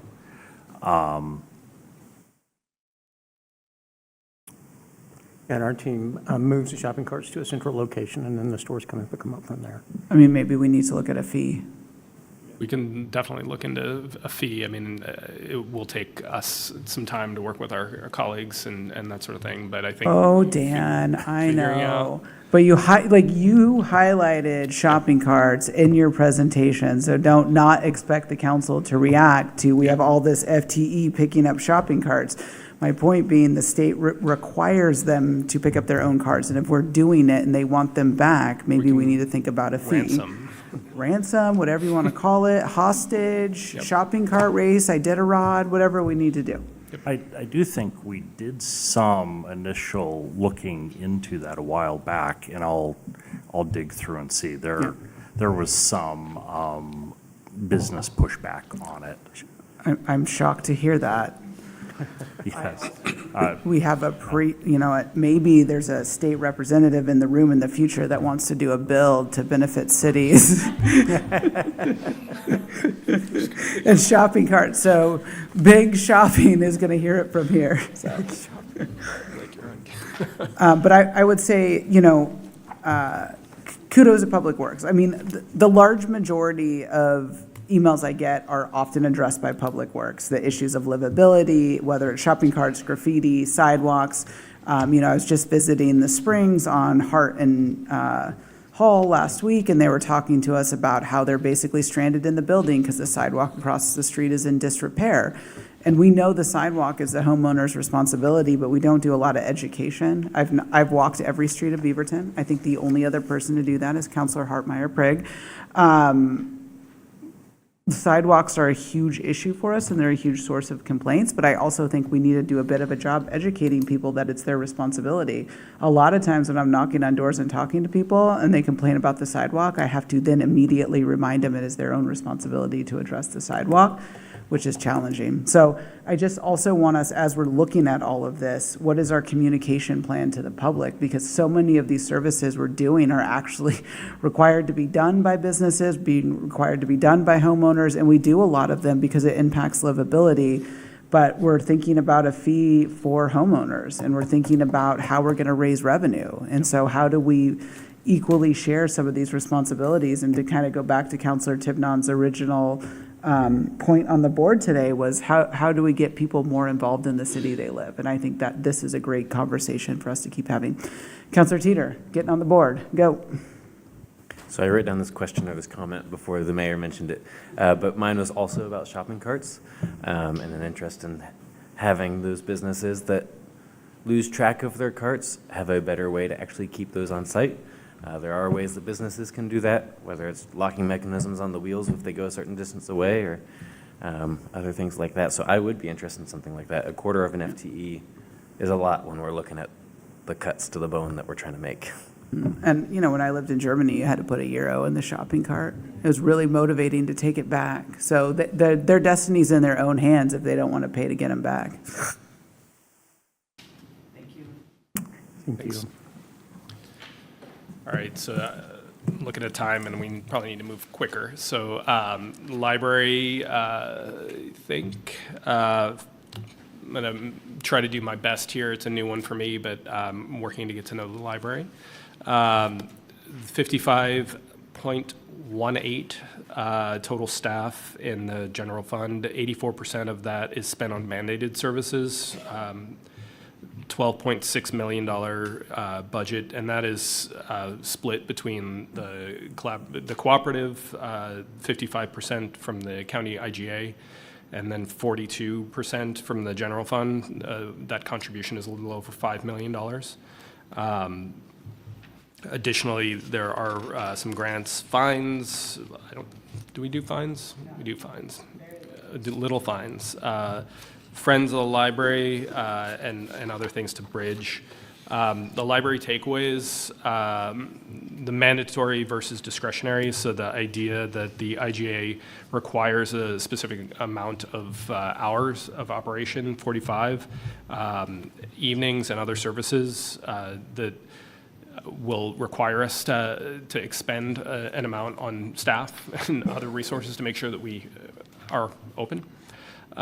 Discretionary services are loved by the community, the makerspace, early literacy, and outreach, but those are also services that are most vulnerable when it comes to making cuts. And so thinking again about where is the flexibility in the budget. It's those council discretionary, community discretionary items.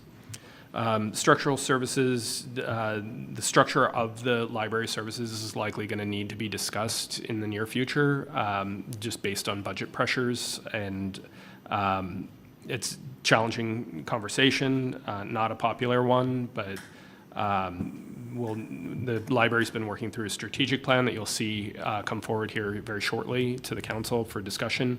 And some information, but the strategic planning is really focused on how to maximize the operational aspects of the library, right, to prioritize and to help them, the library leadership, make decisions.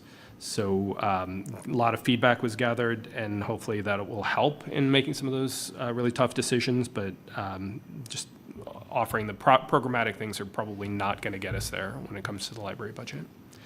And then finally, the interwoven staff workload adds complexity, and that is arguably true across a lot of our functions that we've already spoken about, and probably the ones that we're going to finish up on as well.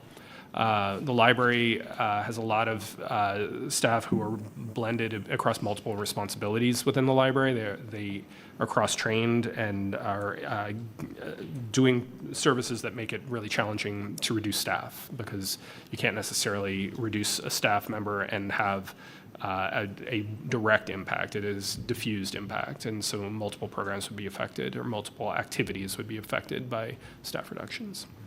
And I don't know if Kim, if you want to come up and correct me on anything, but I'll leave for lack of time you to read the annual impact. And I think questions prompt that. Questions? Councilor Teeter. And your reference to the strategic plan, I'm just checking, when is that coming? Is that coming before our budget conversation this spring? All of us are ready to answer that question. Yes, we actually are having council briefings in April about the library strategic plan, and that will be coming to you in May. Councilor Duggar. I'm going off memory, but I believe the county told us not long ago that the centralization of services was going to result in a lot of efficiencies, and presumably the number of FTEs. Can you kind of, is that realized in this number? I'm assuming no. And then what does that look like from a go forward? So centralization is beginning now. So we've already centralized interlibrary loan. So the next process is to centralize collections. So that's physical print collections. That probably won't include all collections like Library of Things and some specialized collections. So they're really scoping the project out now. It will save some staff time, but we've already reduced a lot of staff that, so we've realized some of that FTE reduction already. I think also in your spreadsheet around the library, you'll see some notes of areas where we don't anticipate staff positions continuing due to centralization of services. I would also add we've been working with our finance team to forecast out the financial situation of the library, and we've already built in those savings for the reduction of those positions into our financial forecast, and the library still faces a significant financial deficit even with the reduction of those positions. And do we know if the central cooperative is going to be hiring? Like, as they consolidate, is that a pathway for some of our affected employees? They have budgeted to hire some for some positions. It's not, I think it's like 6 FTE, so it's not. It wouldn't give everybody who is maybe losing their role a position throughout the cooperative. But one of the things that they, if you are qualified for the position, if you meet minimum qualifications and you work within the cooperative, you will get an interview. I think this is probably going to be our hardest conversation. And I mean, Elizabeth and I spent 0.25 of our FTE this year on, and that is an accurate reflection, talking budget. And it's because we love it so much. I mean, you see me in the library 3 or 4 times a week. Not only am I there with my children, I'm there for meetings. It's our third space. It's one of the few free places in the city people could go. We've done everything humanly possible to fortify the city's budget around it, but the reality is that the co-op is only paying for 50%. We prioritize our union staff by paying a living wage compared to nonprofit libraries in the system. We provide services beyond our service boundaries with our bookmobile. You know, when I worked at Virginia Garcia, it was books in languages of the patients we saw. It's in preschools. It's story time. I tell this story all the time about when COVID, my 3-year-old daughter felt like the librarians were her best friends. And when we got to go meet them after COVID and they came back to work, it was like meeting movie stars. Like, our library and our librarian staff make Beaverton better. They make the lives of our community better. And so I'm interested in the strategic plan. I'm not interested in the tough conversations we're going to have, and we need to really push on the co-op to look at libraries like ours that are the #1 producing in the state, and they provide services far beyond checking out books. And I'm continually disappointed by the outcome of that negotiation, but it wasn't for a lack of the city trying. But this upcoming conversation is going to be tough, and I know that. And so we're interested in the strategic plan and the leadership Kim has brought to the co-op, and we're still in negotiation right now of the IGA. So just negotiate like our future depends on it. You have the city council and the mayor behind you as you guys are entering those negotiations with the county. And this would be a good time for the city councilors to reach out to the county commissioners while the IGA is open and remind them how important these services are to our community. Thank you for joining us. Okay, the next group of programs is what we're calling the City Manager's Office External Programs, and that is inclusive of community services, which provides our response to homelessness, sustainability and recycling, Office of Equity and Inclusion, Center for Mediation and Dialogue, events, and neighborhoods. This one is 18.75 total staff. 48% of their time is spent on mandated services. The budget is approximately $5.3 million. There definitely are grants and other arrangements that are helping to defray some of the costs for related programming and other things in the space. So the homeless programming is supported with an ongoing allocation of SHS, Supportive Housing Services funding. Recycling receives grants from Metro and was sometimes able to receive some federal funding when there was such a thing. The Center for Mediation and Dialogue is also funded by grants and fees, and we are looking to right-size some of those. Next slide.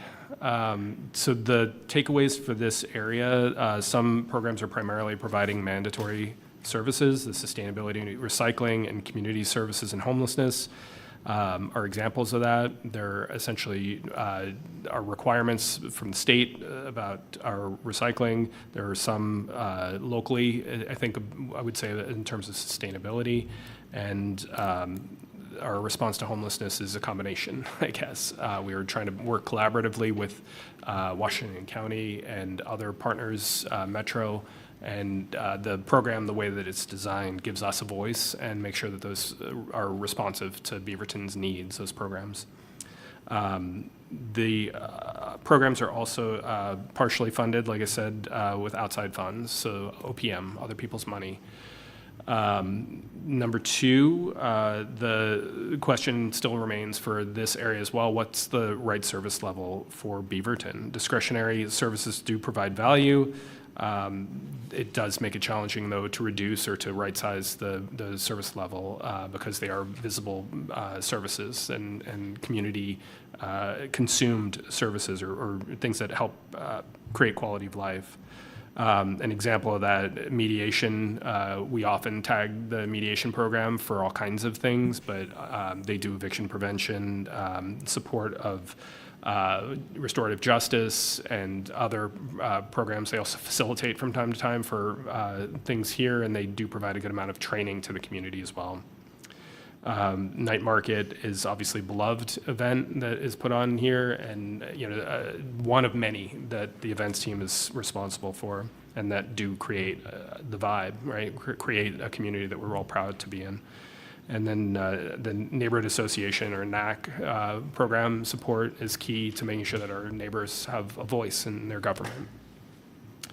So the third takeaway, there's a potential to recoup some, but not all, of certain program costs. And again, we're reviewing the cost recovery.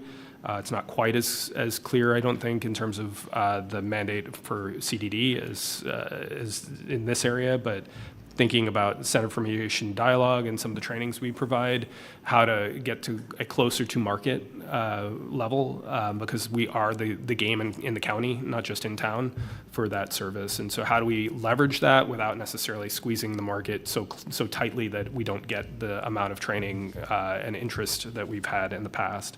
Events, we've talked about and will likely bring to the council this year some proposals around how to start our way towards cost for events or event participation. Just trying to recoup some of the cost of what are obviously amazing events that we put on, but can be quite expensive events that we put on as well. So thinking about how to balance those things. And then we continue to talk to the county about the collaboration we have on supportive housing and whether we can get more. So that's definitely something on the table. We have ideas about other programs that we might be able to get more of an allocation for, because we see the county moving from a model where they're building the infrastructure for the homeless response in the county to really needing to operate and operationalize it over the next whatever the lifetime of SHS is. And so as we shift, or they shift, into a more programmatic response, we're thinking that there is some opportunity there as well to get a little bit more of the annual dollars from them. So we will have our hand out. I think that's it. I think there's no one to pull up here, so if you have questions for either Elizabeth or I can keep going. Oh. Had to find out which button to push over here. Under the events section, you mentioned it just briefly, kind of high level. It says, what's the ability for us to have an external or another funding source for events? And I'm thinking of things like sponsorships, but it says it's not available under the current structure. Is that kind of what you're talking about? Like, are we not able to bring in sponsorships for some of our bigger events because we're a city government? Or like, what does that mean? Yeah, we don't have a mechanism right now. I mean, I think we need to look through the legality of some of that and how that might work, but also think about the mechanisms, like what are we comfortable with when it comes to sponsorships, and you arguably can lose some of the identity of an event, and so we want to make sure that we're thoughtful about how we would proceed.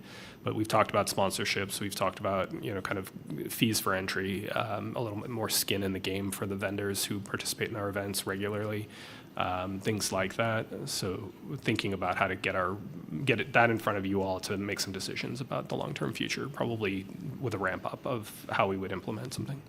Okay, thanks. Yep. Can I jump in with a quick question? Please. You were talking a little bit about the Center of Mediation and Dialogue. Have we leveraged that group when it comes to anything related to policing, or are those more separated? I don't know that I would say that we've leveraged them for policing per se, or for those kinds of things. They're working with courts on restorative justice, and so it's more in that response to crime rather than necessarily like in an intervention mindset. I suppose that seems to be the way that they're working right now. Okay, so like police, then to court, then to restorative justice with potentially Center of Mediation and Dialogue. Yeah, I think that's the model at the moment. Thanks. Yeah, just more of a comment. Last year, so it's been a while, but I was talking with a Tigard city councilor, and I think they would love to start a equity program, but they can't afford an FTE for themselves, nor do they think they have a use case for that. And so it just made my brain curious that, like, are there some smaller cities that might want to buy some of these services if we have extra capacity? And can we look at that revenue model as a potential way to shore up some of our FTEs? Not necessarily on that program specifically, but some of these external programs, I think about sustainability, like stuff like that. Maybe that there's something we could protect our people there. Yeah, I think you're talking about insourcing, which for government nerds is like super fun to think about. It is challenging, really hard, because that piece of the ownership for how we're going to serve someone else's community and stuff like that. But I think the other question is capacity. So it could be something where we get or can fund an additional staff member because we've got that contract. But I think we've got to be thoughtful about, like, is there the market for it? But it's worth exploring for sure. Thanks.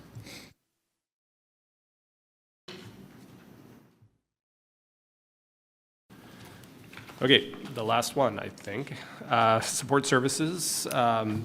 So this is inclusive of a lot of the fishbowl, as I like to call them, the internal services. So the finance department, ITS, city attorneys, HR, also the city recorder, and community engagement and communications. These are, there's a lot of them, 87, almost 88 staff members. 58% of that is mandated or operationally necessary services. Many of these services you can't necessarily charge a fee except to yourself for, and so there's not really an option for a revenue. But we do that. We do essentially have them blended across the funding stream, at least blended across multiple departments, and so the 25.3 is offset or a little bit offset so that it is sometimes a pass-through general fund and or allocated from some of the other funds that are consuming those services, those internal services. Takeaways for this support services area: mandatory services are high risk to reduce because things that we do in this area are really risk avoidance, risk mitigation. So thinking about keeping us out of lawsuits or maybe in lawsuits if they're good ones. The ability to think about cybersecurity or our systems in general, the IT infrastructure that we need to operate more efficiently. As well, just generally thinking about compliance when it comes to employee issues or comes to financial issues, making sure that we're actually keeping up with expected law changes and or just good practices to support our employees. Further reductions, number two, create operational fragility. And really thinking about that in the sense that a lot of these programs are thinly supported already. There's a lot of individual experts, not a lot of cross-training, because we don't necessarily have the capacity in many of these areas to do that.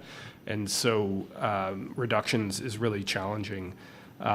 Reductions also provide a risk to the organization and to all of us in the sense of like there's additional costs maybe if we don't do something correctly the first time. Speed of government, which I think the mayor likes to talk about, often is intentional to avoid some of those risks. But it is a risk as well when we're thinking about some of these internal services in general, how they operate now. Number three, the internal services are citywide force multipliers. And so thinking about them, in one hand, they help us to do work, right? They help us to focus on the things that we are all expert in because they are expert in those things, right? They are expert in finance, IT, HR, and that helps us focus on what's important to us, right? It's what's important to them, helping us do what's important to us. And so we're able to do more things. When we see reductions or when we see a drawdown or a vacancy in some of these departments, we then are taking on more of those responsibilities in operational departments, which can degrade the quality of service or the speed of service in those operational departments. And I think number four, I've more or less already touched on it, I guess, in that sense that, cuts are a risk to other departments. And that's kind of what we're talking about is this idea of shifting tasks. And, it creates risk when you have me doing HR, so just not a good thing. And Patricia she's already saying that's a terrible idea. So, I think that's the other piece is making sure we're doing things in the right space with the right people who are expert in those things. And I think that's it. Councillor Tivnon. I'm going to go ahead and put this back down to fall again. This isn't a question for support services, just in general as we're closing things out. So we postponed the levy for good reasons, or the levy ask for good reasons, and I'm already thinking through the messaging on this because we have really difficult decisions ahead. And I'm thinking about this as like turning the burners down. You don't want it to go to where the pilot light goes out on any one of, across the board. Nothing on here is easy, but the burners are going to go down across. And part of the ask for the levy is so that we can turn those burners back up. Is that part of the messaging here? Because I think that I don't want to ever see the hanging baskets go away, but there's going to have to be visual impacts that people can see to let them really understand where we're at as a city. And it's something that I feel like we're going to have to start learning to message to people as they're feeling the pinches. We're going to have to message it to staff. We're going to have to be all hands on deck, not only through this budgeting process, but also in how we're positioning ourselves to be successful in getting that levy passed. Because there's no other option. So it's just throwing that out there. Well, my preference has been, and I've said it so many times, and I'm sure you guys can understand and say it as well, is like we're not communicating the value of the city now. So to have something instantly go away and then try to communicate why we need to bring it back, we need to be talking to people about the hanging baskets. We need to be talking to people about what our urban forestry service does and what that means and how it saves money to have our own, certified arborists on our team. We have to talk about the non-sexy things. We get really wrapped up in the things that are right in front of our face. Why we removed shopping carts, why we haven't 2 FTE that removed graffiti because we've had so much. We're really good at doing the work in the city. I will say that. I would say when I go to door, people really like living here. To have it instantly taken away with not understanding why it was there to begin with, I think is going to be too hard of a challenge. Like when you're running for office, trying to convince someone to vote and then vote for you is one too many things. And so how do we not have 47 things we're trying to communicate at once, I think is the real solution here. That's my own perception on talking to voters and being in the community. I think if we instantly start removing things without a lot of understanding why, it's going to be very difficult. Councilor Hartmeyer-Prig. I think that, I think at our last work session, we were talking about our poll results. And our poll results were telling us that the community thinks we're doing great. And I think you're right, Councilor Tivnon. I think they do need to see some of these visual changes for them to understand, staff is going to heroics to pull it off. So yeah, it would be a shock, but would that tell the story? I also don't want to see the hanging baskets go away, but it's actually a very visible thing that people would notice. That's gone now, just like we notice when our roads are less smooth. So I don't know. I mean, how do we tell people our city's working so hard despite the fact that we've made cuts after cuts after cuts, and you haven't noticed the service impact? I think that staff has done an incredible job of compensating and picking up the workload over these years of cuts after cuts, that I don't know that there's any more soft blow, right? I think that there's a bit of there's gonna be a difference. I mean, I think that we've talked about it's gonna be hard, it's going to be hard. And I mean, as much as the baskets are beautiful, I think it has to come off the list. Yes, it's beautiful, it's a livability thing, but I would much rather do graffiti cleanup than keep the baskets up, right? We're talking about what are the trade-offs of the livability things that we have to deal with, and it's a very visible example, right? So I think maybe I'm seeing it a different way, Mayor, that it's more of the absence of some of the things may help tell our story in a better way. People will notice it. But we're not telling the story, period. So do you want our story to be to our voters in the absence when we've not even tried to explain why we're doing the things we're doing? And I know we're harping on the baskets. They're my beloved baskets after all, but they're already paid for this year and they're already up. So by the time someone will see it, it's going to be past the hard budget conversations. Right, but how do you tell the story of staff did this, staff did it despite, right? I don't know, essentially we've told the story that we can make do in this constrained environment. That's the story we told by delivering services in a constrained environment. And so now that's why we're having this great conversation, is the services have to be reduced. There's nowhere else to go now. And so maybe it's not the baskets, but there will be things that have to reduce or go away. There's no other choice, right? And it will just be gone. Maybe there is a phased approach to some of the things, and maybe that's a mitigation option that we have. But I guess I don't know how to tell the story any other way at this point, because I think the story has been Beaverton has been pulling this off despite these really hard economic situation, despite this constrained budget.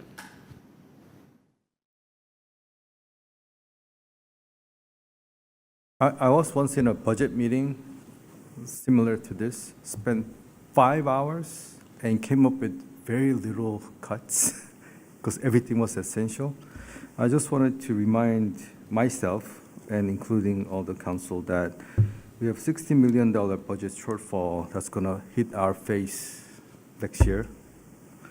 Levy will give us 5, maybe 5, right? If it passes. So looking at 10 that we have to come up with by next year. So I just want to keep that, tell myself, right, it's going to be really hard decisions. So, and then obviously we have to communicate before we start cutting and services go away.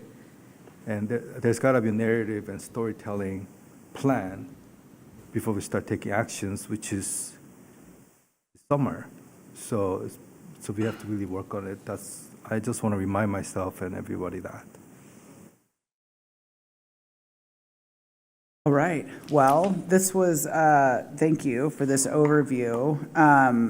we started talking about the framework for this work session ahead of the budget and the levy and where we're talking about, because I think it's also a good 101. I hope our budget, I want to send this recording to our budget committee members as well, so they have an understanding of kind of as we're starting to work through these next phases. So with that, I will thank you for your good work, and if there's no other questions or wrap up, I think we are good for this evening. I think I would just mention that we do have a work session that we're hoping to have in the fall to do a deeper dive into municipal court. I know that's been an ask, and we've been kind of waiting until the new cameras are up and running so we can evaluate those. But if there's other deep dives that folks want to request, I'd be looking for direction from the majority of council. If there's nothing that immediately comes to mind tonight, that's totally fine, but the offer's open.